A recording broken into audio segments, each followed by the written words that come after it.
was definitely a book, that's for sure. I knew to the bottom of my core that I was going to hate it. Cringe, cringe, cringe. This was the worst. Hi all, it's me, Allison. If you guys remember a couple videos ago, I used a random wheel generator to pick my TBR for the month of April. It picked 7 books and I read 6 of them. And so today I want to give you my unsolicited opinion and my brutally honest thoughts on my reads for this month.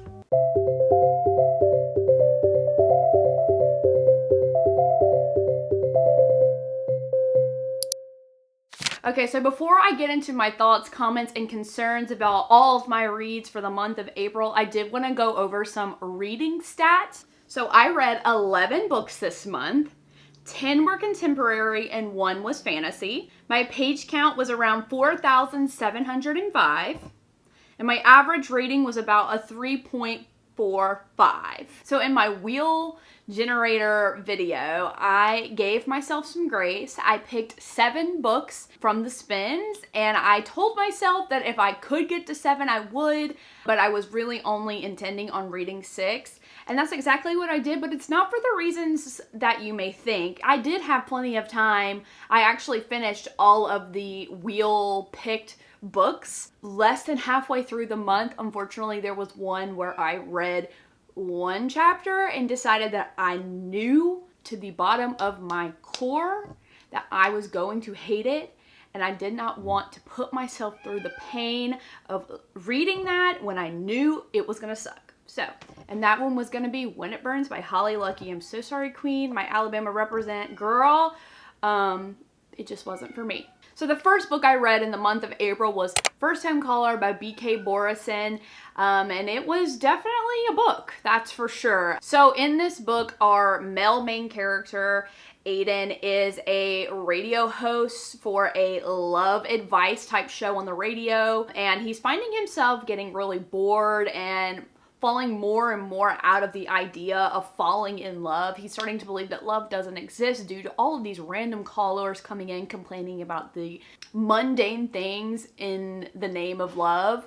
So he's starting to find himself drift further and further away from the idea of love. But one night he gets a call from a 12-year-old girl who is calling for advice for her single mother, and her mother actually walks in on her daughter calling. And so our main character, Lucy, enters the chat. She talks to Aiden over the phone on this radio show where she kind of like lays her heart out there, just talking about how she doesn't want to settle for love and how she is waiting for the right person to come along. She doesn't want to just date to date. She wants to date with intention. He obviously is a cynic and doesn't think that she's being realistic, but that's what she wants. They have a beautiful conversation. It's the first time Aiden has felt alive in who knows how long.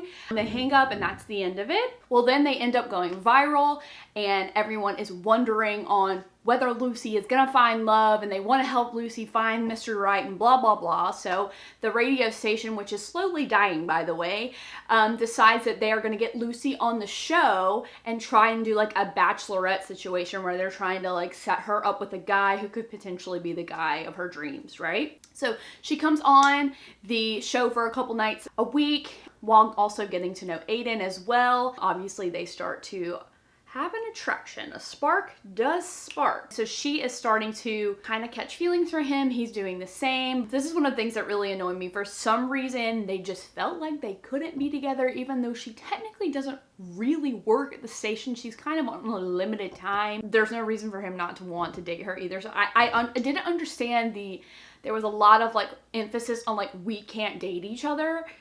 But like, I didn't understand why. I will say I just felt like this book was pretty mediocre. It was pretty predictable. I mean, it was good. The writing was decent. The only thing is just like, it kind of just felt like every other book. There was nothing really special about it to me personally. It definitely felt like an industry plant, because when this book came out, I definitely saw it everywhere I looked. It was on Instagram, it was on TikTok, it was on Facebook, it was everywhere, but it wasn't a bad book to start the month. Also, I felt like this book was really slow getting into it. I don't think I started actually paying attention or feeling like I'm entertained until probably 50% in the book. So that was kind of hard for me, because if it doesn't catch me in the beginning. It's really hard for me to have motivation to continue, but I did it for you guys. I read this book for you guys. Okay, so this next one, I read Flock by Kate Stewart, which is actually the first book in the Ravenhood series, which I've seen all over TikTok. I've seen all of the edits, everything. There is no easy way to describe this book. I ended up reading the whole series, but just particular the first book, Flock. In a nutshell, this book is about Cecilia Horner, who is coming to visit her estranged father for the summer and work for him in order for her to get like her $1 million of inheritance once she kind of pays her dues at her dad's company. So she comes to a small town in North Carolina, South Carolina, I can't remember, one of the Carolinas. She immediately meets this guy, Sean, who also works for her dad's company, but there's something mysterious about him, something alluring. She's obviously entranced by him. He is pretty open and like invites her to do all these things and introduces her to all these people, yada yada yada. They end up dating, and then a plot twist later, she does end up dating his best friend as well, which he had no problem with, which was, I did not know that that was the case when I started this book, so that was a fun surprise. So she is dating these two guys who are very mysterious. They're kind of like speaking in riddles. You can tell that they're involved with something, but you don't know what. I did end up enjoying it. I did listen to the audiobook, which I would definitely recommend. The whole series on the audio was great. I will say this book was really confusing just because these two men who she is like spending all of her time with are speaking in riddles. So therefore, you as the author who is in Cecilia's head is also not understanding because they are speaking in riddles. Thankfully, at the end of the book, you do get some kind of clarity about what's going on. Although it was entertaining, I did have to give it a 3 just because of how confusing it was. But it was entertaining enough for me to continue and finish the entire series, but I'll get into that later. And just to clarify, if we're talking Team Sean, Team Dom, I am 100% Team Sean. So the next book I read was called Rope the Moon by Ava Hunter. This is actually the second book, and I honestly don't even know what the series is called. I read the first one. It was mediocre, it was fine, but everyone was saying that book 2 was so much better, so I did decide to give it a go. Unfortunately, I was bored to tears. The thing that I found, now, like I said, I've only read 2 books by Ava Hunter, but the thing that I found about her writing style is just that I'm not entertained enough. Everything is kind of like repetitiveness and just kind of like cliches slammed together into one entire paragraph. I'm looking for more depth, and unfortunately, like, these books are not giving me the depth that I deserve. I ended up giving this book 3.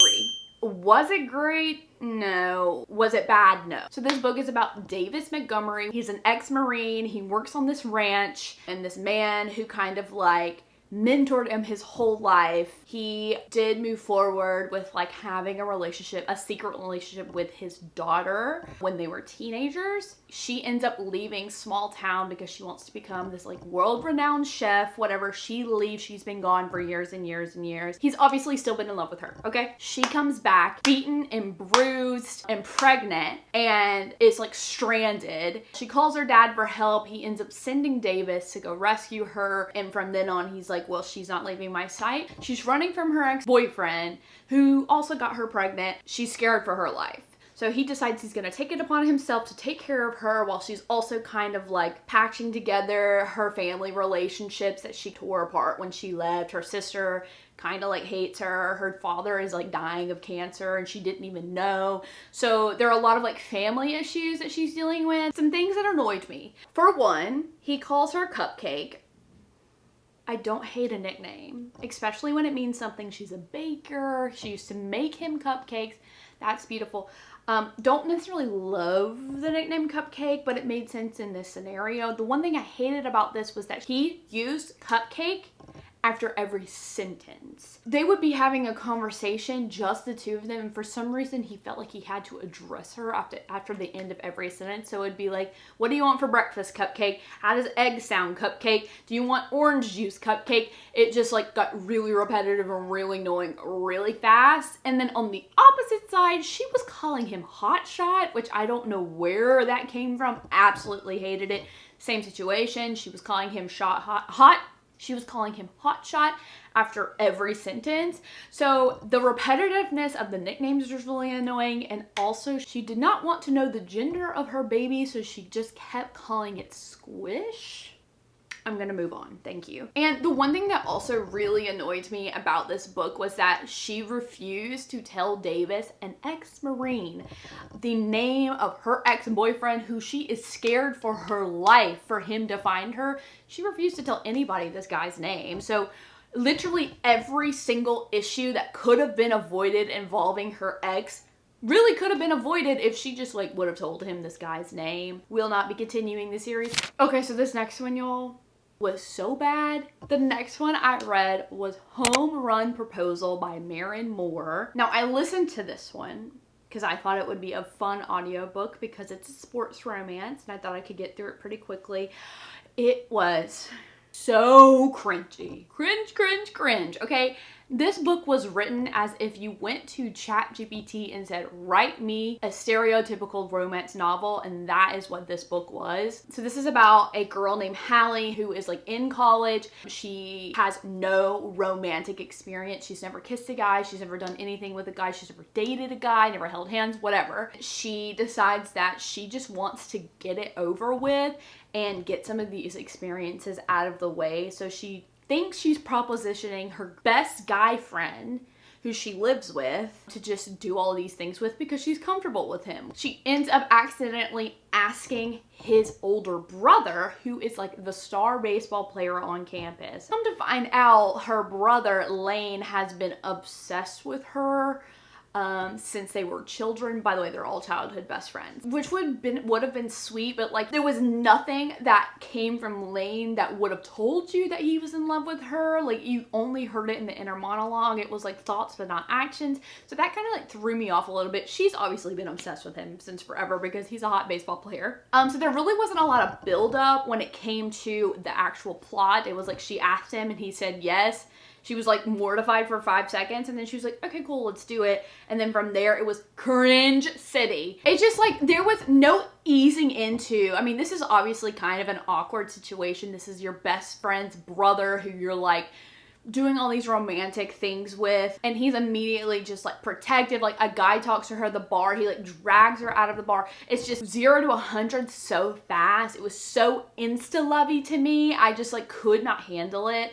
And like the things that he would say to her were just like the stereotypical cliche, no originality whatsoever. I was struggling to get this done. I ended up giving it 2 stars, okay? And another thing was like they just had a really cringy, unnecessary 3rd act breakup that ended with him doing this grand gesture at the baseball game on the Jumbotron to like try and win her back, and like unfortunately that just makes me want to crawl out of my skin. So I didn't have to move forward with giving this one 2 stars. Okay, thank you. So the next book I read was The Awakening, which is the first book in the Zodiac Academy series. Now I've seen a lot about the Zodiac Academy on TikTok. Mixed reviews, I have to say, but I was interested enough due to Jordan Fisher, my king. He loved the series on Goodreads, and so I was like, okay, well, I'll have to give it a shot, but what Jordan Fisher says goes. So I did give it a try. Did no one want to tell me that this whole series was a bully romance? I mean, seriously, you guys saw me pick that out of my TBR and did not want to tell me that they are heinously awful to these 2 girls. Shame on you. Shame on you. Just a little background for those of you who've never read this. This book is about 2 twins, Tori and Darcy. They just got out of foster care. They're like in Chicago. They are like struggling because they don't have any money. They like end up meeting this guy who claims that they are part of a different world, a different society, that they're fae and they have magic, and they're obviously like, we don't believe you, king. And he's like, well, here, I'll just show you. They end up going to this like alternate world, all fae, everybody has magic, and it's kind of like Tinkerbell vibes where like they're like all of the elements and whatever, and like the element chooses you and like that's your power. Going into the ceremony where you find out what powers you have, they end up having all 4 elements, which is like water, earth, fire, and heir, duh, which is actually unheard of. They're actually the most powerful fae to ever be at this freaking school, the Zodiac Academy. They've literally been in this world for 5 seconds, okay? They go into like this cafeteria situation. You see these 4 guys over here that people are kind of like scared of and like regarding with reverence, and you find out that they're the heirs. So the 2 girls find out that not only are they the most powerful fae to be in this school, that they are also the heirs to the throne. Their parents did die when they were children, and the like governing families took over the throne, and so these 4 guys over here are like the heir to those governing families, okay? Immediately, they are garbage. Every single one of them are like physically, mentally, and emotionally bullying these girls from the moment that they stepped into this world. And the thing is about these 2 girls, they're only there, they want to get through school so that they can get their inheritance from their family. That's literally all. They don't want the throne. They don't care about their powers. They just want to have money. I had a lot of conflicting feelings about this book because I couldn't tell if I was enjoying it or not. It was kind of like trashy reality TV where like it was so bad that you honestly couldn't look away. I just like couldn't get behind that everyone is bullying each other. Like even the teachers were bullying these girls. It just felt really off, and then they kind of just like blamed it on like, well, that's the fae way, you take what you want situation, which I just thought was really weird. The thing about this world is that not only do you have like fire, water, air, earth powers, you're also under a type of like order, which is like species. So there's vampires, there's werewolves, there's harpies, there's sirens, there's dragons. Like every single person has like an order that they're a part of, and within 5 minutes of them being there, one of the vampires and also the heirs did move forward with like sucking one of the girls dry without her permission, which kind of like gave me the ick. And he also always referred to her as his juice box, which was disgusting. And this was the worst. They end up getting these like cell phones, and they have a social media app also on this atlas, and it's called Facebook. You heard me right. Facebook. Unfortunately, there was an inkling, and when I say like an inkling of romance at the end of this book that did spark my interest, so I might move forward reading the next one. I don't know, but for now I think I gave this one 3 stars. Okay, so this next one was actually this singular shining star within the books that the wheel picked for me. I read Happy Place by Emily Henry finally, and oh my gosh, Happy Place did move to the top as my favorite Emily Henry book to date. I am a sucker for second chance, and this was a second chance as it comes. So in this book, we're following Harriet and her best friends as they go on their annual trip to this beach house in Maine. They're kind of like her found family, of course, and you are kind of getting the sense that like something is amok. You do find out that like the love of her life, who she was engaged with, they are no longer engaged, but she has not told her friends yet about it due to like the trauma and the heartbreak of it all.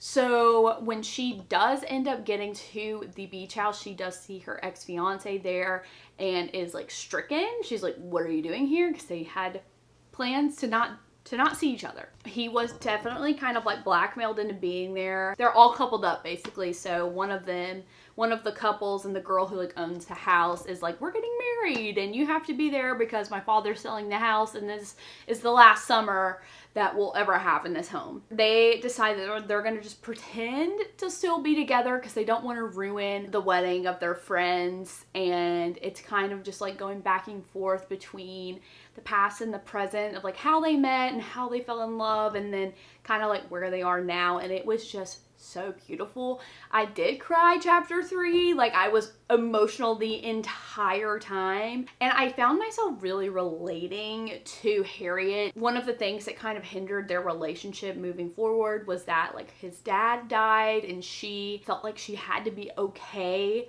every second of every day so that he could grieve properly, and like that just wasn't the case. And I feel like sometimes I can relate to that, like you want to act like you're fine even though you're not. I also related to Win because he just felt like he was not good enough for Harriet. He felt like he wasn't successful enough for Harriet, and she just didn't care about that. But like, you know, sometimes you can't get out of your head when it comes to insecurities, and I think that also hindered their relationship. So it was definitely relatable, but it was also a beautiful story about refinding your love for one another. I gave it 5 stars. Those were the 6 books that I read from the wheel. Now, like I said, I read 11 books, so there were 5 extra books that I read that weren't part of the wheel, and I did wanted to discuss. So I did end up reading Say You'll Remember Me by Abby Jimenez. This was actually a new release this month. I'm a huge Abby Jimenez fan. This book is about Samantha, who meets this moody, broody veterinarian who they kind of get off on the wrong foot, but then they kind of reconnect, and he asks her out on a date, and they have the best night ever. They have the best date ever. And then he finds out that she's actually moving the next day, and he's never felt like this about a woman ever. So he's obviously devastated that she is moving home to go care for her mother, who is suffering with Alzheimer's. So he very bummed that she is leaving because he felt such a good connection with her. Well, after a couple weeks of not speaking, he can't take it anymore, and he's like, I'm gonna come visit you. They end up doing this back and forth long distance relationship, and honestly, it felt really realistic. And I think that this book, it was definitely romantic, but it also kind of just felt like it was a book about life. Now, I will say it did get a little repetitive because we were doing the back and forth thing as far as, like, you know, long distance goes, so that was kind of annoying. But overall, I very much enjoyed myself. I will say the one thing that kind of like peeved me was that, like, her father was cheating on their mother, who is obviously sick, and they were all kind of encouraging him to do that, which felt a little off to me because I was like, she's sick. Like I said, I also read the other 2 books in the Ravenhood series. I don't want to say too much because I don't want to like give away the whole plot, but both of them were really good. I gave both of them 4 stars. The second book definitely gave you more clarity, and you're starting to kind of understand the plot more. The last one was just so good because there was so much groveling. When I say that this man was so down, doing whatever he could to make this girl be with him again. It was so good, and it ended beautifully. But I will say this series was very entertaining. That's what I'll say. So the next book that I read was Power Play by Chelsea Curto. This is the second book in the DC Stars series. I read the first one last month for my book club, and unfortunately I had to move forward with the rest of the series. So this book is a Grumpy Sunshine situation. This is about Piper, who is a rinkside reporter for this hockey team. She is coming off a really nasty divorce, kind of like has low confidence due to the divorce of it all. So she is struggling to get back into the dating world, and her friends suggest that maybe she just kind of like to get it out of her system is like to pretend date somebody that she's comfortable with. If you're seeing a pattern here, I did read a couple of the same plot lines, whatever. So she ends up propositioning the grumpy goalie on the team, who has also kind of shown her interest in the past. He obviously agrees, and they have this just like casual relationship, and you do find out that he's actually been looking in and observing her and been in love with her since the moment he met her. And so they just kind of fall in love. It was a story about getting your confidence back after someone has like thoroughly destroyed it, and I think that it was very cutesy, very sweet, and you can't say no to a Grumpy Sunshine. So I ended up giving that one 4 stars. Also, Chelsea Curto is like the queen of a text thread. They have a group chat in this series of all of the hockey guys, and it is so funny. She's also the queen of banter. Like, her banter is just so entertaining to read. So if you just want something like light and fluffy, I definitely would suggest like Chelsea Curto. She is also on Kindle Unlimited, so if you have KU, all of her books are on there. Okay, so this last one I read, In Good Company by Kat Singleton. This was my book club book for the month. Y'all, this book was so cringy. I was skipping multiple chapters at a time and was not losing any of the plot, if that gives you any idea of how shallow this book was. So in this book we have Lucy, who is a private chef in the Hamptons, and she accidentally bumps into her ex-boyfriend's brother, and he is basically like begging her on his hands and knees to like become his personal chef. He's obviously interested in her. He's like, I can't believe I've seen her after all these years. She kind of gives him a fight. She's like, no, no, no. And then she ends up doing it because the money is too good to pass. And then from there, it's just like so, and from there, they kind of like go do this back and forth with like flirting or whatever. And then they kiss, and then like, that's the end of it. They're like, they're in it, they're dating, they're doing these things, and then they have this random third act breakup that just could have been avoided, made no sense, very annoying. Maybe this just like wasn't my cup of tea, but I found myself like shivering with how cringy it was. The dialogue there was no depth, nothing. It was just very like insta-lovey, and I have seen a lot of like decent reviews on this book on TikTok, and I'm here to tell you, don't listen to them. Needless to say, I gave this one 2 stars. Well, there you have it, guys. That is my wrap up of my April reads. Overall, I had a decent time. As you can see, a lot of the books I read this month were pretty mid, but there were a few that kind of made up for it. This next month, I will not be doing a generator for my TBR. My birthday is next month, and I'm gonna be reading what I want. Disclaimer, if you want to know how to become a speed reader, I did do a video on that last week, so if you want to go check that out, I have some tips and some tricks on how to read more within the month if you want to check that out. But other than that, don't forget to like and subscribe if you don't mind. I'll have social media links down below: TikTok, Instagram, Goodreads, my podcast, and I want you to comment down below what was your favorite read for this month. All right, bye guys!